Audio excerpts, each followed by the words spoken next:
Welcome to the Best Living Show. I'm your host, Dr. Rachel Sweet. Breathe, eat, sleep, thrive in every aspect of your life. What does thriving actually mean? Thriving is not a word, it's an action, a way of living. And that's what the Best Living Show is all about. So get ready, step into a new narrative, and find a new way of being. There's a beautiful connection, a spark that flies at the intersection between the genetic code and your internal guidance system. We're going to throw away the culture that would tell us that thriving is something only for a few. Every one of us is unique. It's our time to discover why. The Best Living Show starts now. Hello, and welcome to the Best Living Show. I'm your host, Dr. Rachel Sweet, and we have had a fantastic year here at Best Living Wellness. It has been almost 8 years ago since I started my own health journey. Started it during the holidays into the New Year's, like a lot of people do. And after years of struggling with my weight, just with a real desire to live my best life, I had a shift in mindset. And instead of what I'd done for years and years, which is following fad diets, chasing the next thing that I thought was going to be my quote unquote cure, I simply made a statement to myself that I was going to be healthy. And in that moment, there was a shift. And over the past 8 years, that shift has continued. I've shifted from someone who was looking for that next best thing that was going to transform me, what I thought was hopefully going to be practically overnight, to understanding that what I needed to adopt was a different mindset, to really work on that mindset, to become almost really a different person than I was 8 years ago. During that journey, I've come to understand a lot of things that I didn't know before, and things that during this year with the podcast and a book that I put out earlier this year is really what I learned during this process.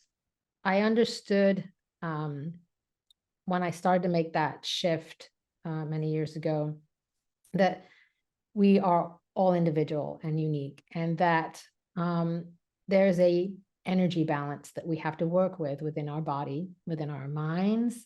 And we have to learn to choose those things that will energize us and keep us going. And it's also about the foods that we're eating, the activities that we're doing, and also what we're exposed to in the environment. My first kind of big lesson was really understanding, and I'd not seen this before. Everybody talked about calories in and calories out, and I know it's a very simple concept, and it's also very complex when we go on the individual level. But for the first time, all those years ago, I had a way to measure what my energy output was. And then, of course, I could calculate what I was consuming and understanding what energy that I took in. And by understanding that, the first time seeing that was really what kicked this all off. And by understanding that energy balance, the weight began to come off. It also shifted a lot of the foods that I ate. I started eating a lot more fresh fruits and vegetables. Not that I wasn't eating them before, but just in different quantities. Making sure that I was increasing my fiber, and of course, drinking lots of water, and over the years, getting rid of a lot of other drinks that weren't serving me. And with all of those things, we are informing our body in different ways. And I've come to understand that more as I progress through epigenetics, which I'll talk about a little bit later. Then I began to understand about moving my body and how expending energy could help in this process. Because one of the things with diets that a lot of people get into is that you feel hungry or you feel deprived. And so I try to create a lifestyle, and this is something that I work on with other people also, is a lifestyle that is unique to me, that is for me, and is comfortable for me. And the way that I balance that or counterbalance that was with exercise and energy. And it's not just about going to the gym. It's like all kinds of activities that we can be doing that will expend our energy, that will help with that energy balance. So I started to create this lifestyle that worked for me, the foods that I was comfortable with, an intake that I was comfortable with, and understanding that there was that balance and that was right for my body and not to go beyond that. And then, as I said, I began to understand the power of epigenetics. I began to understand that each of us is inherently unique and that we all have these same genes that are making up this blueprint that is us, but how they are encoded, how they are read, how they express is what makes us unique. And if you've listened to the shows over this year, you've begun to understand what that means, the difference between the blueprint, the code that we have, and how that is read and how that is expressed. And all of those genes that are in our DNA, and the encoding system that is above, we call the epigenome. I came to understand that it was something that was moldable. Not every part of it. I can't change my eye color. Wish I could change my height, but as we got older, that stops. It gets to a point where it's set. But there are other things that can be molded in subtle ways that what we consume, the energy that we output, what we're exposed to in our environment, all of this can be so important to how we live and how we thrive. And of course, one of the things I really also came to understand is about our breath and how breath is so important to our metabolism and overall functioning. I also became aware that how important sleep was and how that provides a regulatory system for us. And I also came to understand that all of this is a delicate dance that is within our body, and every moment is changing, and those inputs that we have are changing that all the time. So as I came to understand this, I wanted to promote this to other people and to reveal to others that there was this potential and that it could be molded. So earlier this year, as I said, I got together some intelligent ladies and we published a book called Expressive Origins, the tale of how two strands of DNA impact health and longevity. And this really came from a desire to promote and for people to understand this powerful tool of genetics and epigenetics.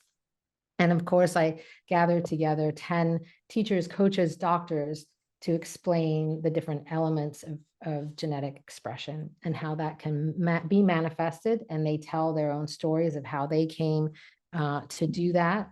And I also tell my own story in there of my journey that I've had as I have been explaining over the last 8 years. And then, of course, from that, I decided to do this show, the Best Living Show.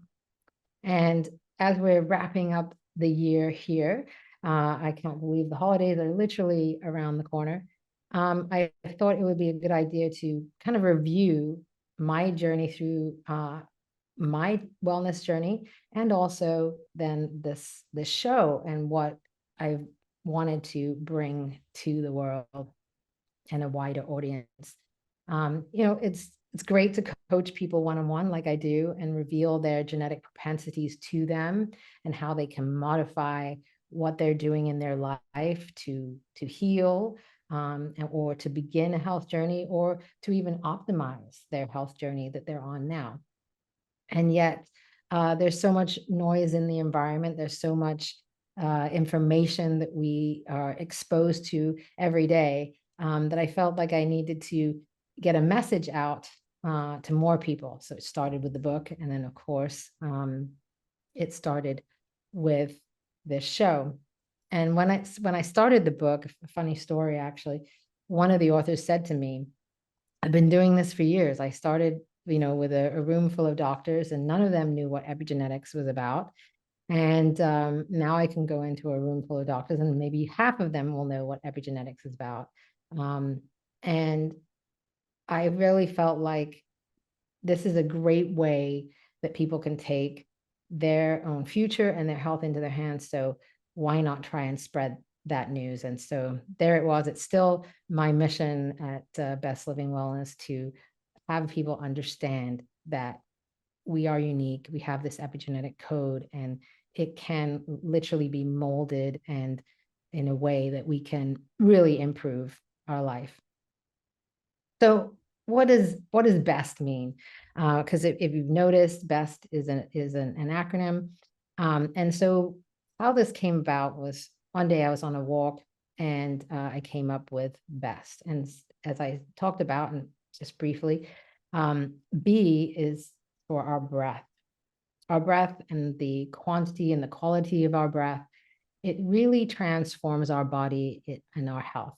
I've said in the book, if we don't have breath, we don't have life. And it's something that we do unconsciously, but it is so important. It's in some ways as important as the physical activity and the healthy eating that we engage in. And so why is it important? Because over the years, we get into these chronic stress lifestyles. In some cases at work, we become sedentary, and maybe we're not eating the best. We don't always get the exercise. These habits that we can get into when we're worked and overstressed, and actually can lead to unhealthy breathing habits. And these unhealthy breathing habits can lead to lethargy, increased adipose tissue, sleeping problems, respiratory conditions, and even heart disease. In the book, I cover a whole chapter on breath and breathing. And it's really goes in depth about many different things. But and certainly if you want to pick up a copy, you can go into a little bit more depth there. But really, our breath signals to our body when we're stressed. The more that we're breathing at a faster rate, the more our body feels like we're stressed, that perhaps we're in danger. The more calm we breathe, the less breaths we're taking, and the more that we are relaxing. And so depending on how we're breathing, some of us are breathing up to 18 to 25 breaths a minute. This can be signaling, as I said, that we're in a dangerous situation, that we might be running from something or we're stressed out. And what this leads to is an autonomic nervous system getting overcharged and being what we call fight or flight mode. And you may have heard that before. We've talked about that on the show. And this shifts our breathing to a higher rate. And we can actually get into this like kind of chronic state of that increased breathing and be in that fight or flight mode, having our system charged up and stressed a lot. So if we can take our breath down and even to 6 to 10 breaths a minute, really slowing it down, it really calms the system and puts our metabolism and our bodies in the best possible physiology. It reduces inflammation. It reduces all the effects of that fight or flight mode, which can be really oxidative to our body. Now, during the year, we had a couple of podcasts on breathing. And so if you wanted to get a little bit more into depth with this also, you can look back at the episode we did with Dr. Roger Jonke. He gave us some examples of how we can breathe and different breathing techniques that really slow down our breathing. Through his work and through his research, he's really distilled down all of the different breathing techniques to really come up with kind of the most succinct ways and the simple techniques that you can do. And he does that towards the end of the show. And that can really help to start to slow that autonomic system down, switch off that fight or flight mode, and put us more into that parasympathetic calming situation. And all of this can have quite a profound effect on our psychology and physiology. We also talked in another podcast about the Kundalini practice and meditation practice and different breathing techniques with that also. And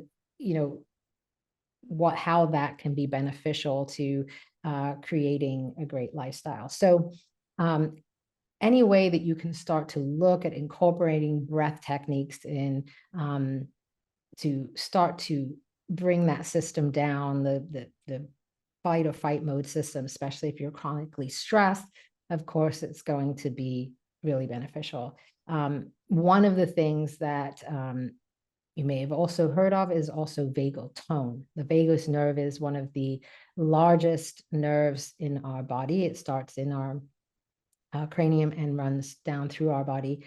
And we can tone this by doing vagal nerve breathing. And this will help with a lot of different systems in the body, but primarily with changing that autonomic nervous system. So how can we start to incorporate breath techniques? One is meditation. We can practice by mindful focus. This can be, either just by following, there's a lot of apps out there. Some are techniques where you're just listening, some are more following along, whatever works for you. One of the simplest things that you can do during that meditative practice is to start to regulate your breath. And that's really what it comes down to. So you can do a simple exercise by breathing in for 5, holding for 6, and then breathing out for 7. That exhalation being longer is almost like a sigh, helps the body realize, okay, we're calming down. It's time to calm the nervous system. And it deactivates the hypothalamic pituitary adrenal axis, which has a real impact on our gene expression. And it reduces the cascade of neurochemicals that could signal to the body that we're in danger. And of course, by having that more calm, exhaling, low, long, deep breaths, it does lead to increased cardiovascular health, metabolic health, and mental health. Exercise can also help with this. There's been a lot of research that shows that exercising can help with vagal tone as well. And that, working out can really help with this, increasing vagal tone. Also, massage has been shown to really help with vagal tone, and of course, helps with decreasing blood pressure. Who doesn't like to get a massage? And then, of course, music. Music really taps into our emotion. It brings up our joy. It can help us reminisce. It can bring up all kinds of things. Music is an incredible tool to use to help with calming the system and helping that vagal tone to relax your metabolic system.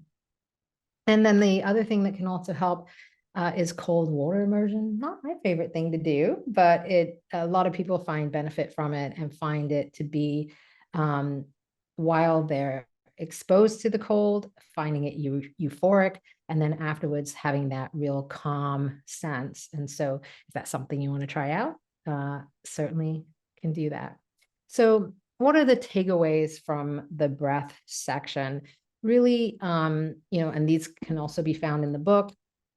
You want to breathe as much as you can through your nose. Our nose is a natural filter and humidifier, and it really is there to help bring warm, purified air into our system.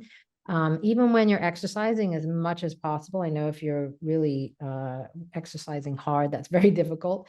But as much as possible, breathing through the nose. And then actually, kind of going back a little bit, if you're breathing in kind of threshold and peak states through as much as you can through your nose, you actually are helping to increase your VO2 max, which is your oxygen capacity throughout your system. So it does help with that also. Again, incorporate mindfulness, open awareness, breathing techniques that help with vagal tone and calming the nervous system. So the next section is E, and there's a lot in that E. It is about eating, epigenetics, and energy. So I've started to talk a little bit about energy balance and how that's important to us. And of course, as I said, it's about kind of what we're consuming, what it is about the energy that we're putting out, and how we balance that for ourselves.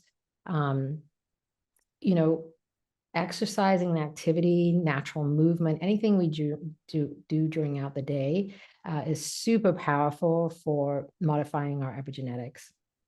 So when I first did my genetic testing, I learned that I was a carrier for a particular gene. It's called FTO. And this gene they lovingly call the fatso gene. It's actually the fat is the FTO is the fat mass and obesity associated gene. And I happen to get a gene from my mother and A from my father. And so I am a double, what they call a double homozygous for that particular gene. And so, I began struggling with my weight very, very young age. Having that particular genetic variation of that of one particular SNP anyway, a single nucleotide polymorphism, puts me at a more chance of being having excess adipose tissue, like almost 67% more. And this particular gene works on our gut hormone ghrelin and a peptide called YY, which helps regulate food intake and appetite. And so obviously this gene, because it is called the fatso gene, is associated with weight gain and obesity. And also, they've done tons of research on this particular gene. It's also been positively correlated with symptoms of metabolic syndrome, which can cause higher fasting insulin, glucose, triglycerides. It can also have lower HDL cholesterol. But a lot of these effects seem to be secondary to the increased weight. So in my case, when I did my genetics, I went, yep, I've been truly expressing this gene. And of course, it's more complex than just that. They've identified more than 50 genes in our genome that are associated with obesity. So it's not just this one gene that is the root of everything, but it is one of the ones that does carry a little bit more weight, for no pun intended. And so, how do we change this? As I said, epigenetics is something that's modifiable. And one of the biggest levers that we can pull is increasing our physical activity. In fact, with this particular gene, when they've done a lot of research, they said that by exercising, you can literally change the expression of this by up to 27%. So that is a big lever that we can pull just with that one particular SNP. And there's so many of those. And of course, again, also how we regulate our appetite with this expression, and how that signaling is expressing, we can modify that too with our diet. And even though we're at that, if you carry that gene like I do, it puts you at that more percentage of carrying weight. It doesn't mean that you can't change it or have a good possibility of changing it. So, of course, I wanted to bring on the show someone that could talk about that. And we had our most recent episode with Michael Elias, who is also my personal trainer, how we can transform our body composition. Also, earlier in the year, we talked with Lori Kaplan about quieting the noise around dieting and nutrition, and really to understand how we can work with our body, what is right for our body. And then, of course, we talked with Amanda Archibald in the last show about the genomic kitchen and eating specifically for your genes, and how we can create food recipes that work with our gene and for our epigenome. And of course, the key thing is that we do have specific genes that are related to our carbohydrate intake, our protein intake, and our dietary fat. And it's always amazing to me, when clients come in and they say that they're not eating, say, carbohydrates, and they have genetics that say they should be eating more carbohydrates. It's also amazing to them. Um, and so go back and listen to these episodes if this is something that might be what you're interested in. And also, Lori Kaplan has a chapter in the book, Expressive Origins, and talks a lot about how we can mold our dieting and our eating, our diet, to our genes and our expression. And sometimes we can intuitively do this, and we don't actually have to have a DNA test. A lot of times, if we listen intently enough to our body and connect with it, we can understand this too.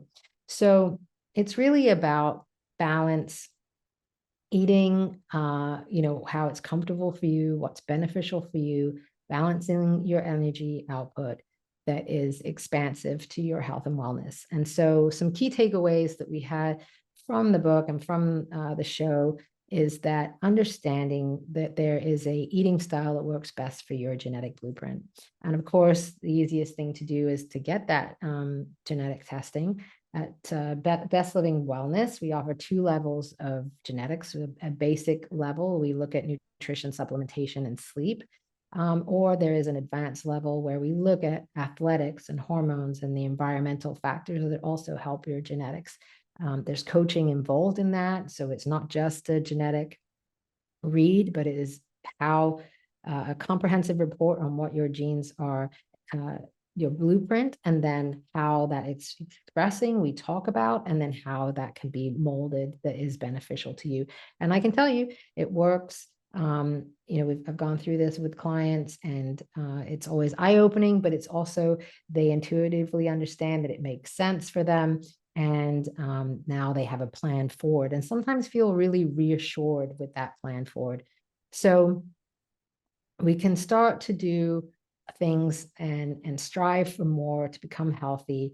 And if you're already on that journey, you can also optimize. And by looking at genetics with the athletics and hormones, that is really into the optimization level.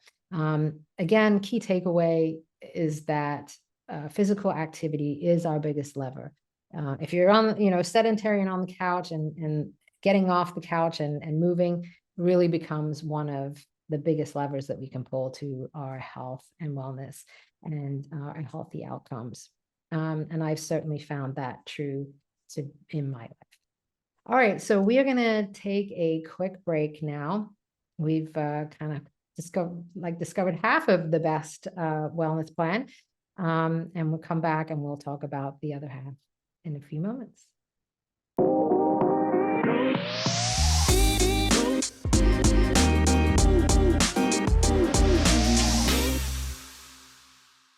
Hello, and welcome back to the Best Living Show. I'm your host, Dr. Rachel Sweet, and tonight we're talking all about the best of the best for living wellness. And we've already discussed the B, which is breath, and E, which is eating, epigenetics, and energy. And now we're going to go on to S, which is, of course, the best part, which is sleep.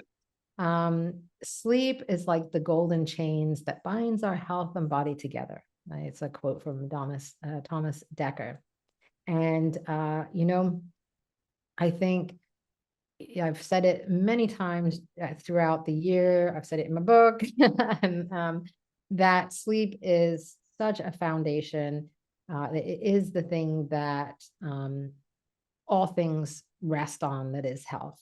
And in fact, I did a whole show dedicated to sleep because that's how important it is. So you definitely want to go back and listen to that. But yeah, sleep is crucial. I've heard it many times about skipping sleep, I'll sleep when I die, all these crazy things about sleep. And yet the research is so profound that really things do improve with sleep. And it is really a time when your body rejuvenates, it cleans out, and it recovers. In fact, I was at the gym the other day, and I'd had a really good night's sleep, and I was on the treadmill, and I thought, man, I feel so much better exercising. It just doesn't feel like such the hard exercising that it can be when I don't get the sleep. So I really notice that difference in my performance just because of sleep. So if we want to put ourselves in the best possible situation to be healthy, sleep is one of the most important parts of it. Of course, the research says that we should sleep between 6.5 to 7.5 hours. And of course, we're genetically different. And this is something that we do look at in our genetic blueprint. And that if we disrupt our sleep, again, it can be reactive to our nervous system. It can, without even doing anything, dropping sleep can literally put us into a fight or flight mode, like we were talking about earlier. It can increase our blood pressure and cortisol. And of course, it can impair our immune system. And then we can have metabolic changes just by dropping some hours of sleep consistently. And eventually, these metabolic changes can actually even lead to insulin resistance. In fact, I heard an interesting study the other day, because it really comes down to light in our circadian rhythms. And so we want light exposure early in the day. But it's also, what's interesting to me that I heard is our dark exposure, getting at least 6 or more hours of darkness, because they did a study and people who got less than 6 hours of darkness actually had, when they woke up, a higher fasting glucose level. It's fascinating. So it just really points to how crucial sleep is. You know, as I said, if we drop the sleep, it can really change our metabolic functioning. It can change our energy balance. It can make us want to crave more carbohydrates. And, you know, it can really change how our hormones signal. And earlier this year, we did a show with Kim Colony. She's also an author in the book. And we talked about not only the benefits of sleep, but really talked about this in regards to menopause and how menopause affects sleep. And if you've have perimenopause or menopause, you'll want to go back and listen to that episode. She really talked about sleep, and based on epigenetics and our genetic blueprint, and how we can use that understanding to help with that stage of of life. And so, go back and listen to that. The whole podcast dedicated to that, strictly about sleep and menopause. And then, of course, in the book, she also does a whole chapter on menopause and just other things related to menopause, not just sleep. So again, it's a really good comprehensive. She's definitely an expert in that area. And if you're looking to put yourself in the best light, the best possible advantage for wellness, sleep is where we start. You can get a copy of my sleep enhancement worksheet. You can simply email me at office@drrachelsweet.com. And I have all the different habits on there that you can start to put into place that will help with improving your sleep and also improving your sleep environment. And really, like I said, it all starts with getting good sunlight in the morning, viewed outside without sunglasses, but also getting that darkness at night. So if you're interested, please email me about that sleep enhancement worksheet. All right, so we've discovered the B, the E, the S. What is T?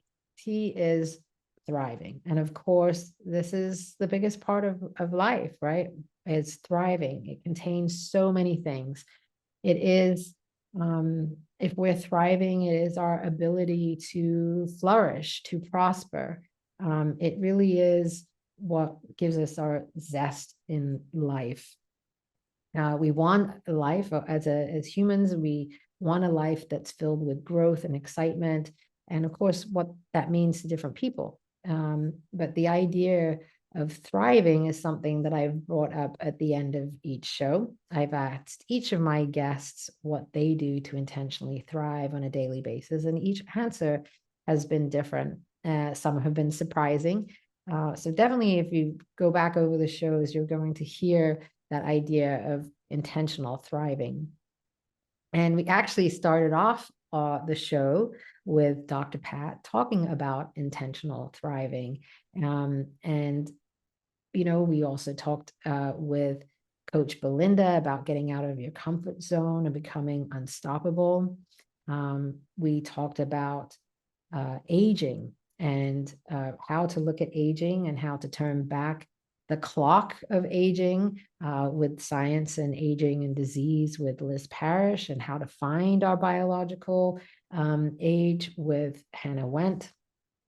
And then, of course, we had a great episode with Dr. Melissa Peterson about the epigenetics of longevity and the idea that aging is a construct, and that our thoughts around aging really model like where we're going in the future and how we're going to thrive. And then we also had a episode with Victor talking about serving from a living life with that idea of the overflowing cup, the idea that we can have just that zest for life, as I said.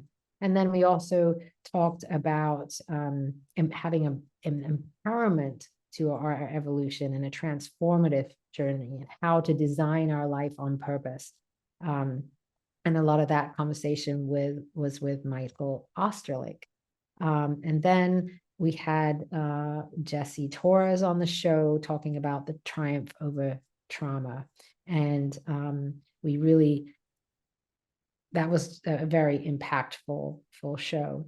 We also, throughout the year, we had a show about how we can connect with ourselves and find balance in our daily practice, and really know ourselves through a journey of self-discovery and thriving with Coach Colleen, and how we can preserve our energy to have the best thriving life.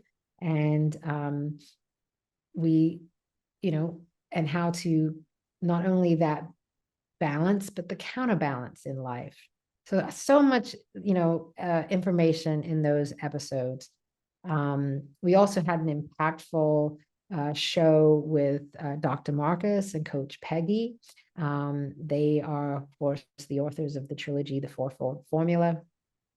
And those books are filled with triumphs, inspirations about overcoming, different things in life that are related to the mind, the body. So again, there's a lot of information in those shows that you can go back and listen to.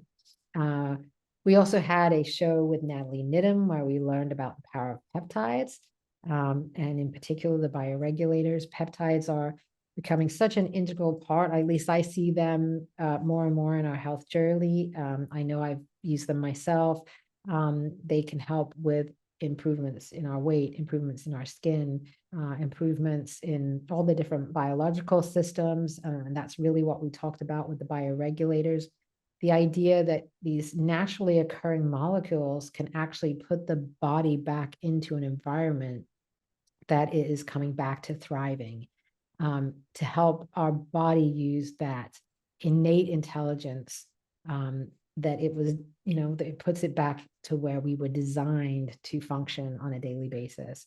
And that because of all the stress and the different things that we engage in every day, maybe medications that we're taking, things in our environment, that all takes a toll. And all these bioregulators can literally come in and start to put normalcy back in, homeostasis back in.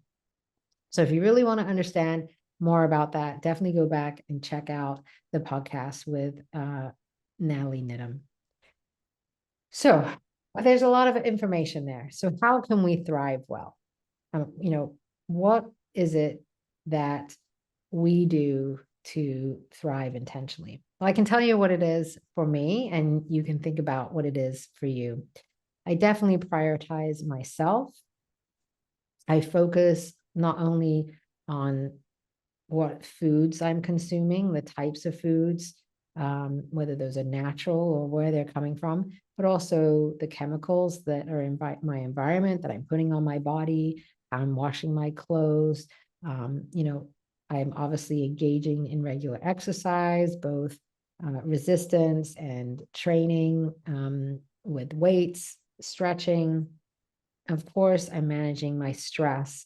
I'm working on my sleep all the time. It's definitely always a work in progress with sleep. But beyond those things for the body, I'm also working with my mind, doing brain training activities, mindfulness activities, and also experiences and activities with the family. I'm always looking for ways that I can learn and grow. And that's what's important to me, learning new things. And of course, if I can learn new things with friends and family, that's even better. I've also come to understand it's not so much about balance, but really counterbalance. Life is going to be stressful. I understand that. I'm not going to be able to get rid of all the stress in my life. I wish I could wave that magic wand and make it all go away, but we are going to have stress. We're going to have stressful times. And it's really a question of how do we counterbalance that? There's going to be times when we're going to be a little bit out of balance, but then really intentional thriving goes back to how do we counterbalance those things? How do we put things in our life that will put us back into that thriving state? So the question I have really for you then, like I have for my guests, is what is it that you're doing to intentionally thrive? What is it that you're doing to help with your health journey? And what does that mean to you that's uniquely yours? Because not everybody's the same. And, we have goals that we want to pursue, ideas that we have for ourselves. And it really all starts with thought. How can we evolve more? But it's also about what are we kind of running away from or running to? And I heard an interesting story the other day about the buffalo. And the buffalo, when they see a storm coming, they don't run away from the storm, they run to the storm. And really, for us, the storm is poor health. Unfortunately, 80% of the deaths in the world for people who are over 50 come from four things: cardiovascular disease, which also includes cerebrovascular disease, things like heart disease, strokes, and those kind of things, cancer, neurodegenerative diseases, and then of course there's foundational disease, which could be fatty liver, insulin resistance, type 2 diabetes. And all of these are lifestyle related. And they are a storm that is kind of on the horizon. And if you're already dealing with some of this, it's sometimes best to do what the buffalo do and not run away with it, because as we're running away from the storm, we end up being in that storm longer. But if we turn and face this and go through it and get to the other side and work to promote our health and well-being, it can actually be painful at the time we're going through it, but perhaps on the other side, we can reach that idea of what's the ideal thriving for you. So I wanted to leave you with all of these powerful episodes that you can go back to listen to that would help combat these areas of the storm on the horizon. And then how does that fit with your ideal of your best living? And, if you certainly can investigate this further, you can certainly order a copy of Expressive Origins that can be found on Amazon or other retail booksellers around the world. And then, of course, you can even take your own individual journey to create your own wellness. So, here at Best Living, we do create individual wellness. You can certainly reach out to me at drrachelsweet.com. I do free calls. I'm happy to discuss with you what that would look like as far as getting a genetic test and then having those coaching sessions so that you could either hone in your genetics or optimize your genetics, whatever it is that you're looking to achieve. And then obviously create what's uniquely best for you.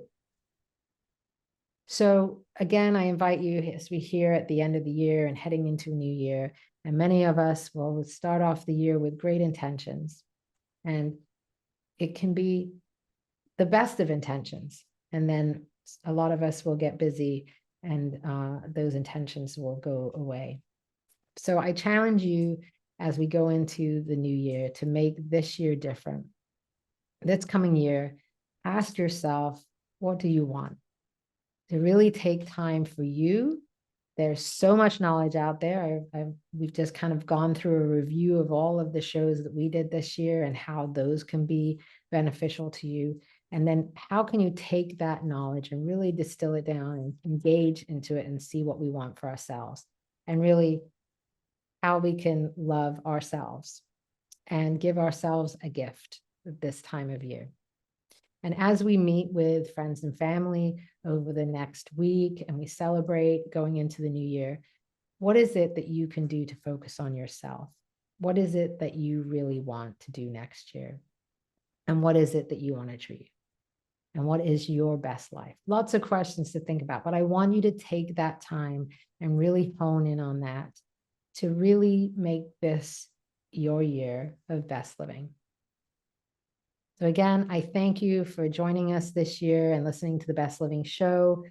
And I'm hoping that somewhere in here, there was a nugget of information that was helpful for you in your wellness journey. As always, I'm your host, Dr. Rachel Sweet, and you can find me at drrachelsweet.com. And you can reach out to me at office@drrachelsweet.com. And I'm happy to engage in a conversation about intentional thriving. Take care and make this your best year ever. Host Dr. Rachel Sweet. Breathe, eat, sleep, thrive in every aspect of your life on transformationtalkradio.com. Tune in Thursdays at 6 p.m. to continue your new narrative and step into a new way of being. We are not what people have told us we are. We are so much more than that. I'm going to help you thrive and get the answers you desire, not only in the external world, but on the inside. For more information, go to drrachelsweet.com. That's drrachelsweet.com.